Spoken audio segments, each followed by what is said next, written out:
Hello everyone, my name's Hemingway Jones. Welcome to the channel. This is our little corner of the internet where we talk about fountain pens, inks, journals and journaling, and pretty much anything and everything that's going to keep you inspired and motivated to write. I'm coming to you today from my library, as I often am, and today I'd like to revisit a very special pen to me. One of the things that I realized about reviewing pens is that you're never really done reviewing a pen. That it's really helpful to revisit it from time to time and see how your impressions change and whether or not you've grown more fond or less fond of the pen after time. So let's see how I feel about it today as we discuss the Montblanc Egyptomania.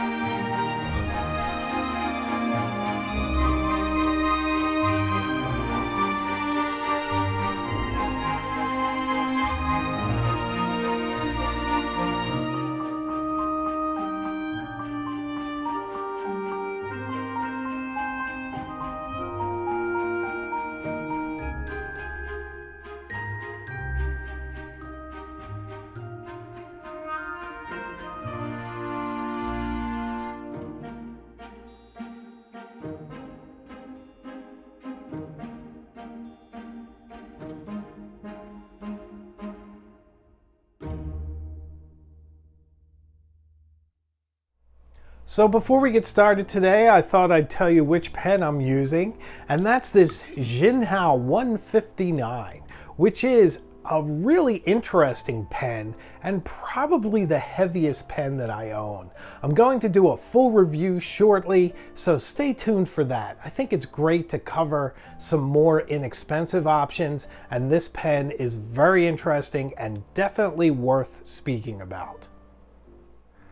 So, the Montblanc Heritage Egyptomania pen is a special edition fountain pen in black resin. It attracted my attention immediately. Now, they had a version in precious stones that looked really awesome and very much like a museum piece. And then they also had one in silver that was a bit over the top for my taste. But this one, being octagonal, having it be more subdued in black precious resin with just a lone hieroglyph on the cap, looked amazing, and I knew I had to give it a try. I like everything Egyptian, from the revival stuff all the way back to ancient artifacts. So it's just a pen that seems so interesting and so different than anything else that you see out there. So this pen is not inexpensive. It's around $985 retail. Now, there are ways to find it for less. You can find a country with a favorable exchange rate and buy it that way. You may be able to find one used. But if you think about $1,000, that's quite a bit to spend on a pen. And you have a lot of other choices, so why would you choose this pen? So for me, it's its uniqueness. I don't think there's much out there in the market that is quite like this pen. So it's not just the styling of the pen, which on the face of it, it is a beautiful pen. It's not just the craftsmanship, which is exquisite.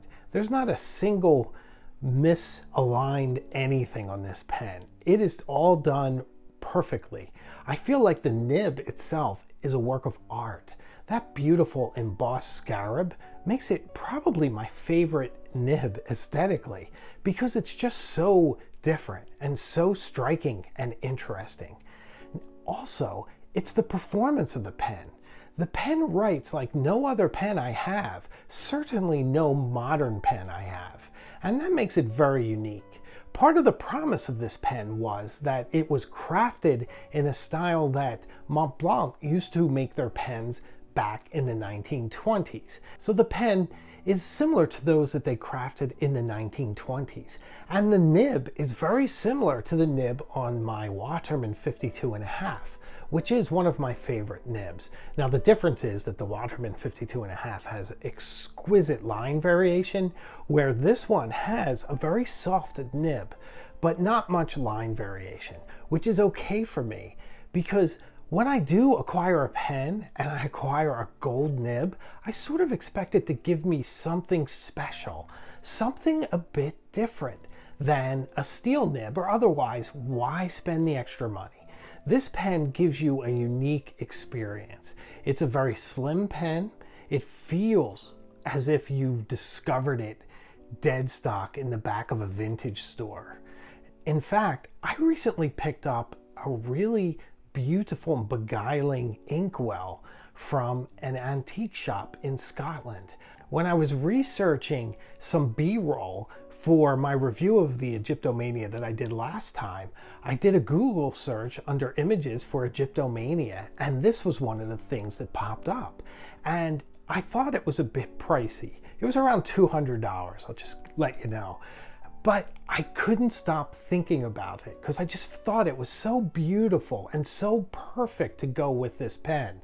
And by that time, after thinking about it for a month and a half and 2 months, it started to feel as if I were destined to own that piece. Have you ever felt that way? So I had to go back and rescue it.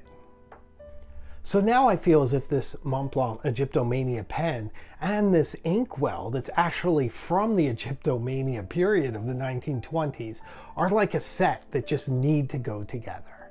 Now, I have a collection of pens, which you've recently seen in my video, of around 70 pens or so. There's actually a few more that I didn't include. There's some doubles, there's some things that I haven't unboxed yet, that sort of thing. And I'm always reviewing pens and studying pens. And this pen, the Egyptomania, is one that I reach for all the time. So when you have a collection that large, it's easy for a couple of pens to get lost, or just not get the sort of love and attention that they deserve. The Egyptomania, though, I am constantly reaching for, and that's part of the reason why I think it's such a great pen. So what is it that I really love about this pen? First off, I just love the overall look. I love the brass cap with the Montblanc glacier. It's a whole different expression of how that Montblanc brand is shown. And I love the coin edge to it as well. It just makes it look very tough and very strong. I love the hieroglyph on the cap. It is rendered beautifully, and it just looks great against the black resin background. I love the clip with the scarab at the end. It is just beautifully rendered, and it looks fantastic even under a loupe. The octagonal pen itself is elegant and beautiful, and the facets catch the light. It's almost like a black mirror reflecting different light as you use it. There's also this gorgeous gold ring just before the piston filler. And those of you that have been following this channel for a while know that I love piston filler pens. It's one of the reasons why I'm so in love with TWSBI. I just adore piston filled pens. So if you unscrew the cap, it reveals a beautiful gold soft nib with that embossed scarab. It's amazing, one of my favorites. It has that incredible triangular breathing hole, which is part of what gives the nib its incredible flex. That and the fact that it's made of gold. The grip itself feels very nice. It doesn't get sweaty or slick, which is surprising considering that it's made out of gold. So the threads are at the end of the grip, up by the 14 karat gold nib, and it's raised so your finger knows not to go any farther, lest it slips onto the nib and cause any harm. So the writing experience is very unique. First off, and importantly, you cannot post this pen. There's no way, not even with duct tape.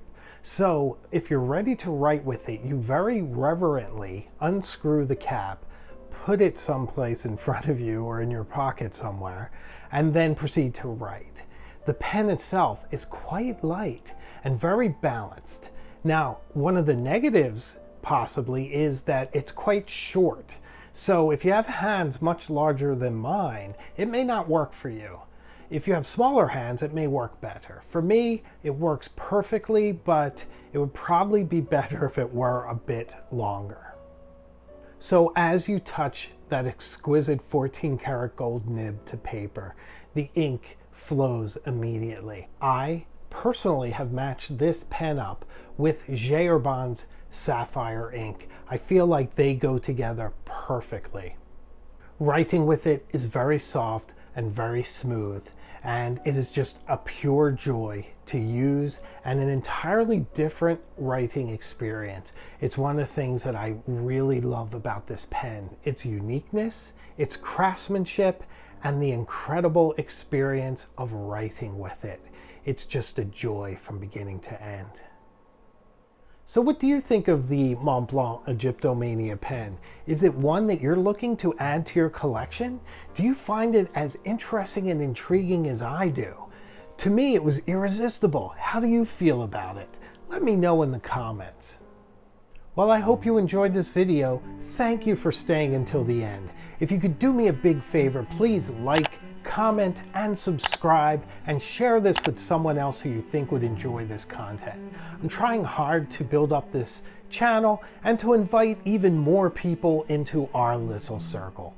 I would appreciate that very much. And keep in mind, I release a new video every Thursday at noon, so stay tuned for my next video. So everyone, thank you, take care, and I'll see you further up the road.